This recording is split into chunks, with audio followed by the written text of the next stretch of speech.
गीड़ा के अंदर मेघवाल समाज शिक्षा एवं विकास संस्था द्वारा रखा गया प्रोग्राम, उसके अंदर पधारे हुए हमारे बाहर से आए हुए मेहमान आदूराम जी, श्रीमान उदाराम जी, गोपाराम जी, सम्मान्य संत, यहाँ के प्रधान शंकर जी बोका साहब, नरसिंहाराम जी पूर्व जिला परिषद सदस्य एवं सम्मानित मंच,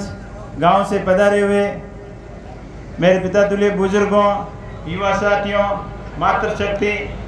आप बड़ी संख्या में पधार कर इस प्रोग्राम को सफल बनाने के लिए यहाँ अपनी उपस्थिति आज दर्ज कराई। इसके लिए आप सभी का बहुत बहुत आभार, बहुत बहुत धन्यवाद। आप सब ने हमारा घना घना राम राम साहब। बड़ी खुशी की बात है कि गीड़ा के अंदर मेघवाल समाज का जो शिक्षण संस्था का शायद ये बड़ा पहला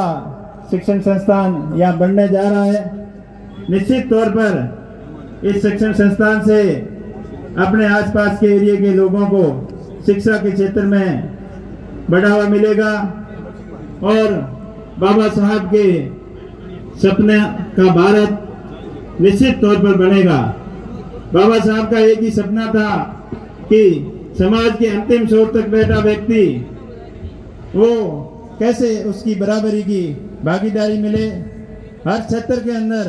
चाहे राजनीतिक क्षेत्र हो, चाहे सरकारी नौकरी का सिस्टम हो, चाहे न्यायिक क्षेत्र हो, प्रत्येक क्षेत्र के अंदर समाज की अंतिम पंक्ति में बैठा व्यक्ति आगे कैसे पहुंचे, ये बाबा साहब का सपना था और ये शिक्षा के माध्यम से ही ये सपना पूर्ण रूप से साकार हो सकता है। अभी आज़ादी के 75 साल बाद भी जो बाबा साहब ने सपना देखा था कि मेरा भारत एक उन्नत विकसित भारत होगा और सब लोग सम्मान होंगे, ऊंच नीच का भेदभाव खत्म होगा, उस पंक्ति में, उस दिशा के अंदर अभी भी अपने को बहुत कुछ काम करना शेष रह गया है। 75 साल तक निरंतर प्रयासों से अपना समाज और देश आगे तो बढ़ा है, गति से बढ़ना चाहिए था, उसमें कहीं न कहीं कमी रह गई है। हम सबकी जवाबदारी का दायित्व बनता है कि समाज की अंतिम छोर तक, अंतिम पंक्ति में बैठे व्यक्ति की हम कैसे मदद करके उसको आगे की पंक्ति तक लाएं। उसका सिर्फ और सिर्फ एक ही माध्यम है, शिक्षा। अब शिक्षा की बात करें तो बाड़मेर जिला जो शिक्षा के क्षेत्र में पिछड़े जिलों की श्रेणी में आता था, उस अपने प्रयासों से, अपने मार्गदर्शकों से, अपने पूर्वजों के, समाज के जागरूक लोगों के प्रयास से काफी प्रगति हुई है, लेकिन अब भी बहुत कुछ करना बाकी शेष रह गया है। पहले तो आईएएस आईपीएस नाम की कोई सोचता ही नहीं था, लेकिन अब प्रत्येक स्कूल में पढ़ने वाले बच्चे, कंपटीशन की तैयारी करने वाले प्रत्येक बच्चे के मन में ये रहता है कि मैं कैसे आईएएस बनूंगा, कैसे आईपीएस बनूंगा, कैसे इंजीनियर और डॉक्टर्स बनूंगा। ये जागरूकता आई है तो सिर्फ शिक्षा की वजह से ही आई है और इसको और आगे कैसे बढ़ाएं, ये हम सब मिलकर प्रयास करने होंगे और प्रत्येक क्षेत्र के अंदर, प्रत्येक कस्बे के अंदर शिक्षा के प्रति ऐसी संस्थाएं बनाएं, ऐसे हॉस्टल बनाएं और पढ़ने वाले बच्चों को अच्छी तरीके से मोटिवेट करें ताकि ये शिक्षा का जो भेद है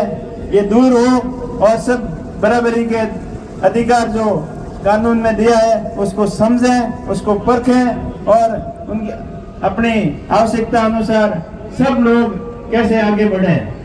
मैं धन्यवाद देना चाहता हूँ जो लोग पढ़ लिख कर कड़ी मेहनत करके अधिकारी बने हैं, इंजीनियर बने हैं, डॉक्टर बने हैं, तो आने वाली पीढ़ी को, युवा पीढ़ी को उनसे प्रेरणा लेकर आगे बढ़ना है, ना कि नशे की लतों के अंदर जाना है।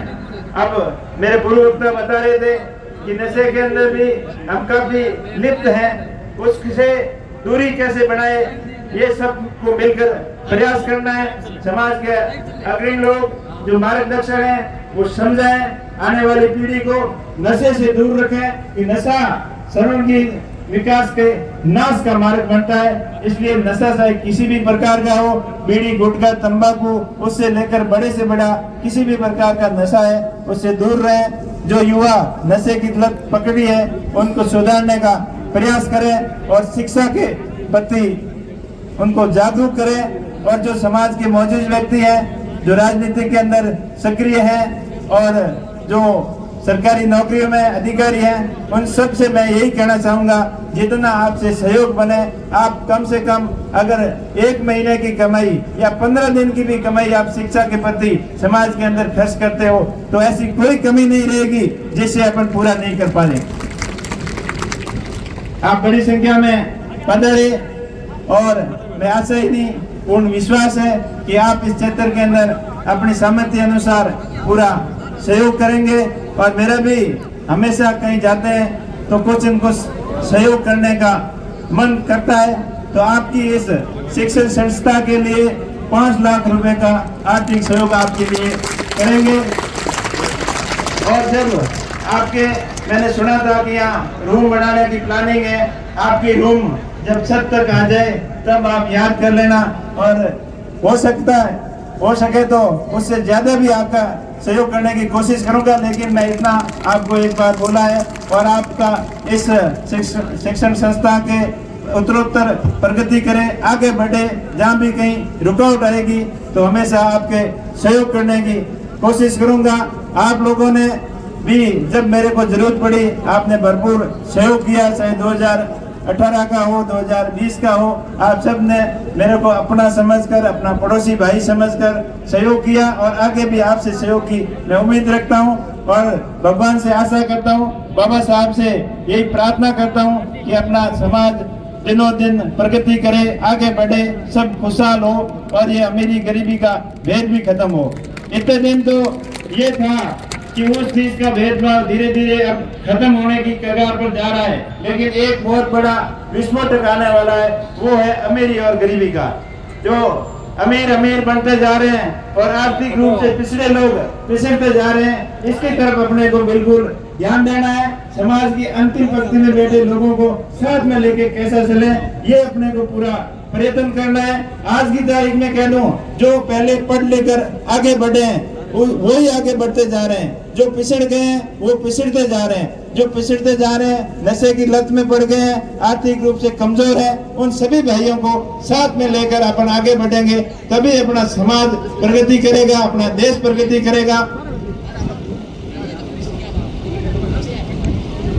अब सोनाराम जी कह रहे हैं आपको और ज्यादा करना है, तो मेरा तो मन और ज्यादा है, आप मुझे उस काबिल बनाओगे तो सोनाराम जी कह रहे हैं 8 करना, मैं तो कह रहा हूँ आपका 11 कर दूंगा, लेकिन उसमें मेरे को टाइम लगेगा, उसके लिए आप मना मत करना। हमेशा मैं तो जहाँ जाता हूँ दिल खोल के सहयोग करने की कोशिश कर रहा हूँ, और आप सभी से भी अपील करता हूँ कि आप भी अपनी सामर्थ्य अनुसार देने में कुछ कंजूसाई न रखें, क्योंकि दिया हुआ दान, शिक्षा के प्रति दिया हुआ दान, इस सशस्त्र के साक्षात मंदिर के अंदर दिया हुआ दान आपके 1000 गुना होके वापिस आएगा। ये तो मैंने तो आजमाइश करके देखा है, और आप भी आजमाइश करके देख लेना। अगर इसमें कोई कमी पड़ जाए, आपको देने से कोई तकलीफ हो जाए तो आप मुझे बताना,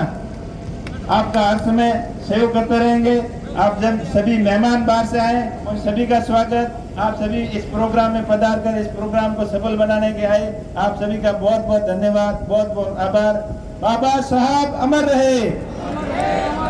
बाबा साहब अमर रहे। धन्यवाद।